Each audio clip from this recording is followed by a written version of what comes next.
Greetings, ladies and gentlemen. Welcome to the program. And that's an old-fashioned radio sounder, kind of old-fashioned like me. My name is Stan Houston. This is Interesting Ideas, and I welcome you, many of you for the first time, because obviously the title of the program has caught a little bit more interest than my usual, very nice, but rather modest audience. Because that's exactly what I want to do. I want to have some fun. Donald Trump announced that he is going to go for 3. He wants to quit on 2-1, 2 wins, 1 losses when it comes to being president. And so he's going to go again in the midst of some real difficulties, both in terms of America and in terms of his own performance and his own position in the presidential contest. I'm going to assume that perhaps he did a smart thing and he found out about me, and I'm a longtime business performance coach, and he's asked me to coach him. And so with your permission, I'd like to let you listen in to what I would tell Mr. Donald Trump as he is going to now start the run for his presidency. So a little fanciful imagination, but maybe it's something that will be practical and useful to you. So that's the program. Interesting Ideas. I'm Stan Houston. The program begins right now.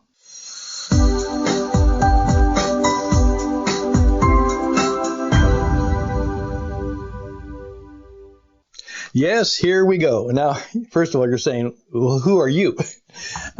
Well, my name is Stan. I've got a long-time career in radio and broadcasting, and as a business coach, as a teacher around the world. I'm nothing terribly unusual, but I've got a little bit of an interesting story. But I've been coaching entrepreneurs for well over 25, 30 years. Many of them are very successful, and they're not only good friends, clients, and people who I've been able, with a little touch of wisdom that I have, to be able to help them do well in life and business.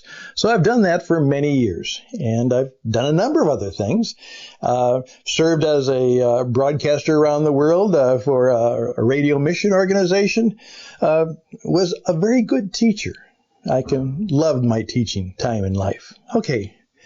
But the reason I'm also qualified is I think I understand him. I think I understand him perhaps a little bit better than he even understands himself. And that's why it's good to have a coach, because a coach will help you see yourself a little differently from another point of view. And I think I could do that for him. So let's begin. First of all, as a coach, whether I like him or not, or would vote for him or not, is not the issue. The issue is he's asked me to help him. And that's my job, to help him do better. And that's what I'm going to try and do, because that's what you do when you work for another person. Now, what I'm going to say to him is simply that, yes, I understand you, and let me tell you why I understand you. Okay, first of all, Donald, I didn't know you very well, didn't pay much attention to you. Obviously, I'd heard of you, but I saw a little bit of The Apprentice, and you were good. That was a good show. You did well on that. And when you began to run for office, I knew you would have an advantage because of all the other people. You were the only one who really had broadcast savvy. You know, you had actually done radio and television, and you'd done it well. None of the rest of them had ever have any training. They didn't know how to handle the media, and you did. So I knew you'd be formidable, because that's good for you. Now, that's also good for you, but it can be a problem. And usually it causes us to have a little bit bigger ego than we need. So please keep in mind, I want you to have a very strong ego, because you need it.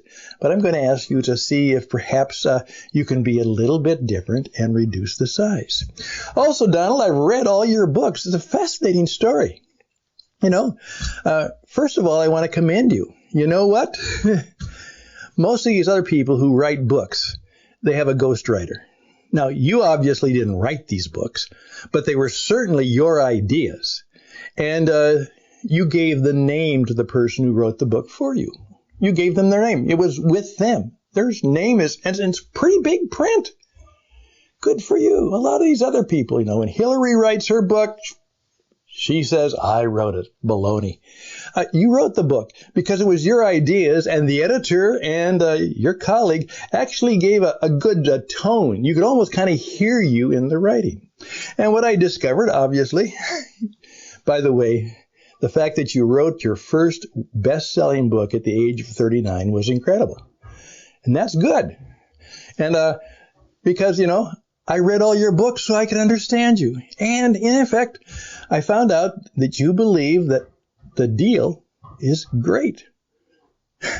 You love doing deals, big deals. That's who you are. You also take risks, big risks. You always have. And you've had failures. Like every entrepreneur. As one of my entrepreneurial friends said, I've started many businesses and most of them failed, but thank goodness the 3 that succeeded well. Well, that's a little bit of your story. So I found that out about you. I also found out that you were raised to be a tough guy. Yeah, I can tell. Your dad was he was a millionaire, but he wasn't the kind of millionaire you were, was he? No, he actually was doing a rental property, and the story where you told us where you actually had to go out and help collect rent, and it was dangerous. And the guy who taught you how to collect the rent, these people didn't write checks. They didn't have checking accounts. You knocked on the door and you asked them to pay you, usually in cash. And then he taught you that as soon as you knock, stand back behind the stoop things, get out of that, because just in case they start knowing that the rent collector's there and they start shooting through the door, you're okay because you jump to the side just in case. That was a tough way to make a living, and your dad made you do it. And he was a tough guy, and he was going to make you tough too. And that was helpful because obviously being in New York City in your business, you had to deal with crooked politicians who always were out to get you. You had tough construction and labor unions, and you had to kind of deal with the bosses, but you were really good at working with the guys who actually did the work. You liked them. You kind of hang around them. You made sure that you got good work done, and you learned a lot about construction yourself, but you had to deal with the tough union guys. And, of course, then you had to deal with the mafia, the mobs all around. So I recommend, that's why I understood that line you used in the book. And I heard you in a speech sometime. You said, hey, I never have gotten anything I wanted without a fight. I had to fight for everything I wanted. And so that's your deal. And I understand that. And now you had a success and you had a failure.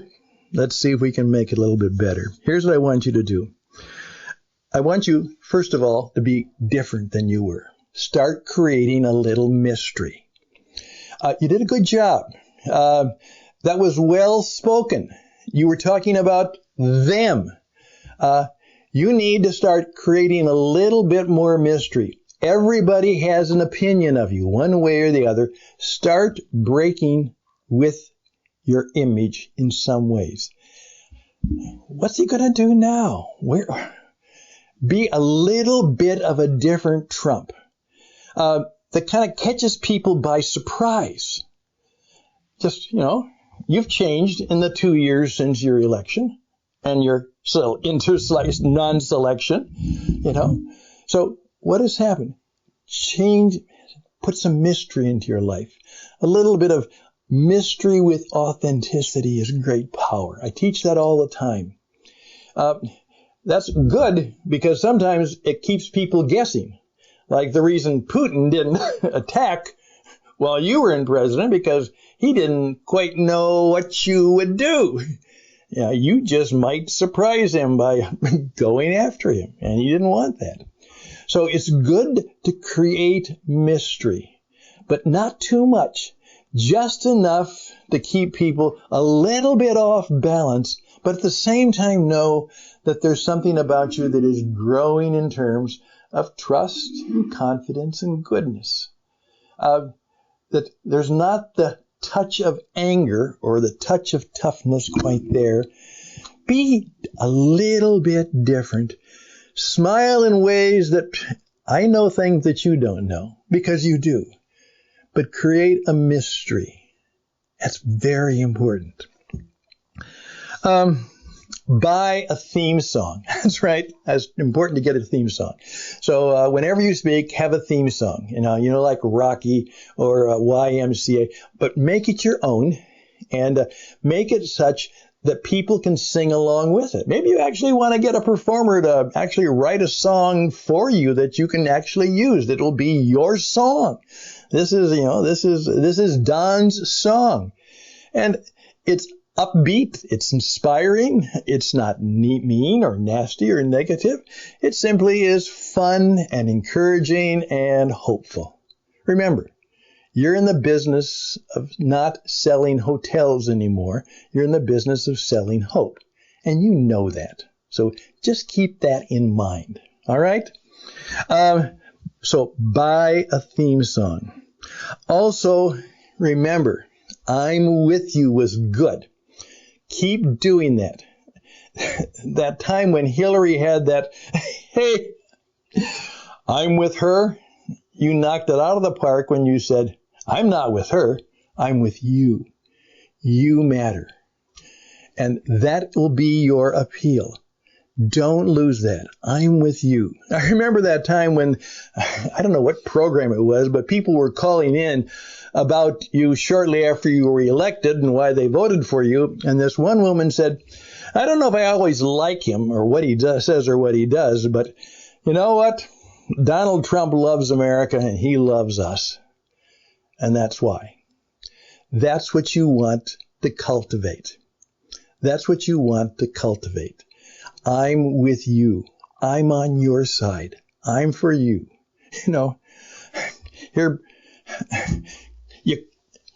Your opponent closes down the oil fields and the pipelines. How did that help the American people? He opens up the border. How did that help the American people? I'm with you. I'm on your side. I'm with you. And just talk about how you sympathize, empathize, and how you plan to help people. That should be what you do. Now, this is going to be hard for you, Don. Ignore the competition. Just ignore them. You're the first one in. Now, everybody who's going to join in, both Republican or Democrat, now they'll start jumping in. In fact, Chris Christie made a kind of a nasty comment right away. Just ignore Chris Christie. He doesn't count. He doesn't matter. None of them should matter to how you do your work. Don't even mention their name. Don't say anything nasty about them. Don't give them any nicknames. Don't even mention them at all. Don't talk about them. It's you and the people who you want to trust you and hire you and buy you. And you know that. You're a salesman. You know that. Do that. You don't need to attack the competition. You don't, in your hotel business, you don't go around telling people how bad Hilton was. No, you talk about how good the Trump Towers are. Do that. So just leave them alone. Don't mention them. Ignore them. Don't be nasty to them. One exception. If a woman joins the presidential campaign, like, maybe Nikki Haley or Kristi Noem, some of the great women that eventually will be, welcome them. Welcome them. Say nice things about them. Say nothing but nice things about them. Be a gentleman. Don't say anything bad about them. In fact, you might even smile and say, she'll make a great president someday. That's the thing that you'll be different. All right? You got that? I know that's hard because you're used to, and it had to work for you in New York. They hit you, you hit them back twice as hard, and you had to do that to survive in New York City. But this isn't New York City. This is America. And most of America is different from New York City. Remember that, okay? Be more Florida and less New York. And after you move there anyhow, so people in Florida are friendly. Be a Floridian, all right? Got that? Thank you. I would appreciate that. I also want you to actually make your things a show. Now, you're a showman. no more 90-minute speeches, no more 50-minute speeches. Make them no more than an hour and a half. And it's a show. People come there and there's music playing. And then there's not only music playing, but then there are some singers and performers and some, warm-up people. You know that. Just make it good time, family time, make it a patriotic time, make sure the flag is present, begin with the national anthem, sing God Bless America. Start the show, but don't start the show with you there. Let other people be on stage. And then when it's all done, the lights come down and then you make your first appearance. And you come to the platform and you do nothing but say, I'm Donald Trump. Let me tell you a story. Just that. I'm Donald Trump. Let me tell you a story. And tell a story. Limit it 20 minutes. It's like a TED Talk, 20 to 25 minutes. Tell the band, if after 25 minutes I haven't shut up, start playing the music so I'll be able to know that I should shut up. They don't need to hear you talk for any longer than 25 minutes. That's good enough. If you can't say it in 25 minutes, save it for the next time. But do it that way. All right? Do a lot of, again, remember when. Again, leave the competition. Don't mention them. Remember when. Remember the day before Donald Trump was defeated by Joe Biden? Gasoline was $1.80 a gallon.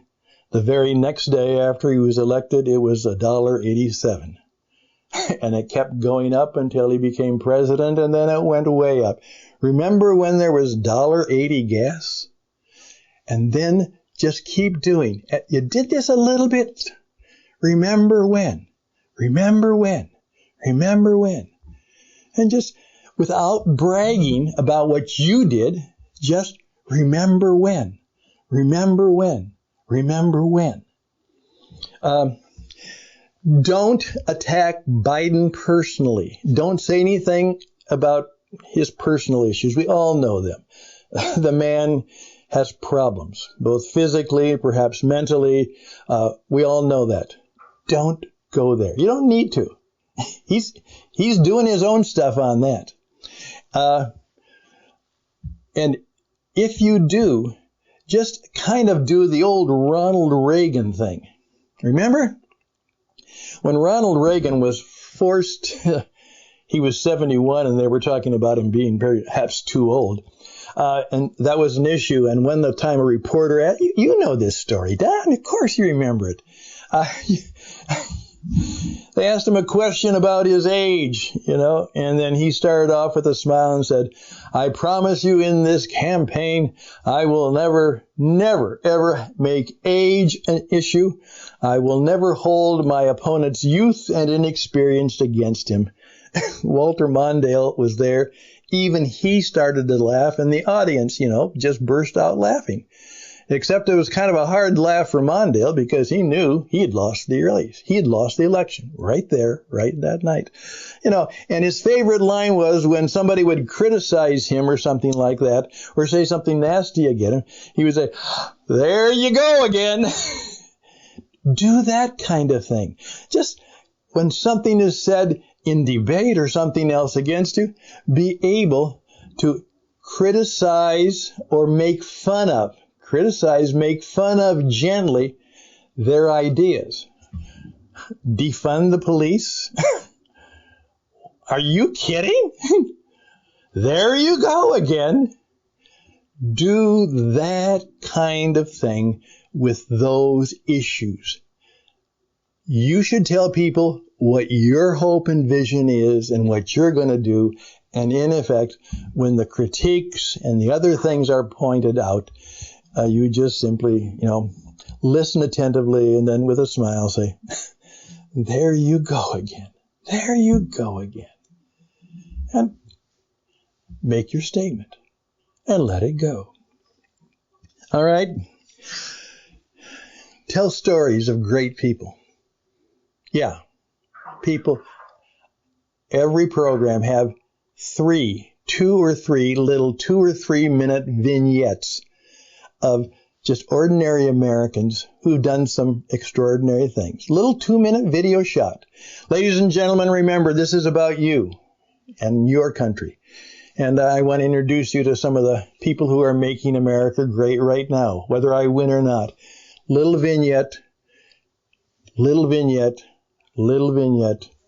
of just a simple act of goodness and kindness done by people in their community.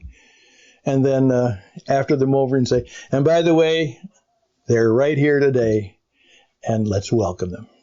And everyone stands.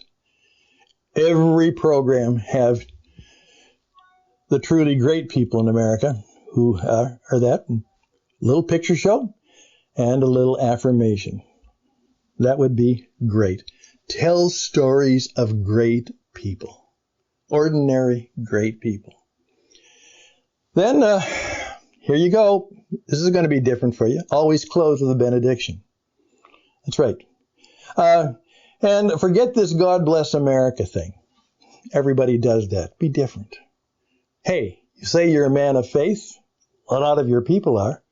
Why don't you close with a prayer? Why don't you literally have a small prayer? Go ahead. By the way, if you don't know how, it's about time you learned, and I'll teach you how to pray. I pray all the time, so I'm pretty good at it. Done it for years. Doing it even more now as I get old, like you.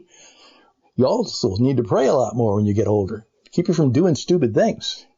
As I said, dear Lord, don't let me die stupid. That's one of my constant prayers. And you need to pray that too. If you don't know how, I'll write some up for you. And then, as I said, I'll teach you how to do some on your own. And as I said, if you don't know how, it's about time you learned. All right? Do that. Close with a benediction. Remember Star Trek? Benediction is not just an ending to the church service. Oh, good. That means it's done. We can leave. No, it means benediction. Good speech. Remember Spock? Live long and prosper. That's a benediction. Thank people. I'm grateful that you came. You mean a lot to me. I want to bless you. I want to help good things come to you. And I'd like to just close in prayer for you and even our opponents and for our country. Just shortly. Just do it. And then say amen. And the band starts playing and you gently walk off. Don't make a show of it. Just walk off telling people that you're grateful they were there. And then let them mix. Let them party afterwards in getting to meet and know each other and talk about it. And that's what you should be doing all the time. At the same time, if you are asked to do an interview, do this. Say, no, I will not interview you. You will not interview me. We will have a conversation. So you can ask me questions and I will answer them. And I will ask you questions and you will answer them. And I'll ask you a lot of questions that you have to answer. And you can see they have to reveal their prejudices, their biases. They have to answer questions. No interviews, but if you have the courage of a conversation, we'll have a conversation. You ask questions, we have conversations. I'll answer them. I'll ask you questions. You answer them. And that's what you do. That's what you do. And you do it well. There we go, folks. That would be my 25 minutes to Donald Trump. And you know what? I think if he would do that, he'll probably win. If he does that, he'll probably win. Hey, thank you for your time. I'm grateful. I'm grateful, as I oftentimes say, all of you are now 25 minutes closer to being dead, and you gave me that time. I'm very grateful. Thank you very much. If you'll give me a time for a little self-promotion, I'll tell you why I can do what you just heard me do. I'm Stan Houston. These were interesting ideas, and these were my ideas, my performance coaching ideas for Donald J. Trump.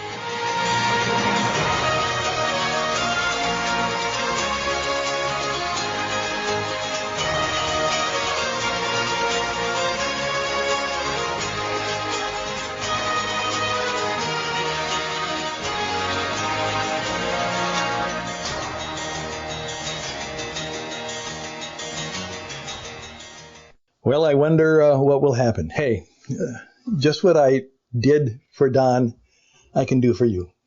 I can help you. I'm a teacher. I'm a broadcaster. I'm a slightly overeducated disc jockey, and I've done lots of things that help people. But I'm a simple man, really am. Bill O'Reilly used to say he's a simple man, and he wasn't, but I kind of am. All right? And so I would be grateful if you'd give me the opportunity perhaps to help you in your life and in your business. And I'm also a radio guy. You need to learn how to be on the radio. That's the very same thing that Trump knew. You have to know how to do radio. You have to know how to do television. You have to know how to do an interview. You have to have media savvy if you want to be a leader in the world today. And I can help you do that because that's what I do, and I do it quite well. I really do. Not the greatest, but I do it well. I'm pretty good at it, and I can help you. So reach out to me in any way possible. Once again, stanhouston@gmail.com. stanhouston@gmail.com. Best and blessings to you. Till next time, by God's good grace, that'll be tomorrow. And we'll talk to you then. Bye for now.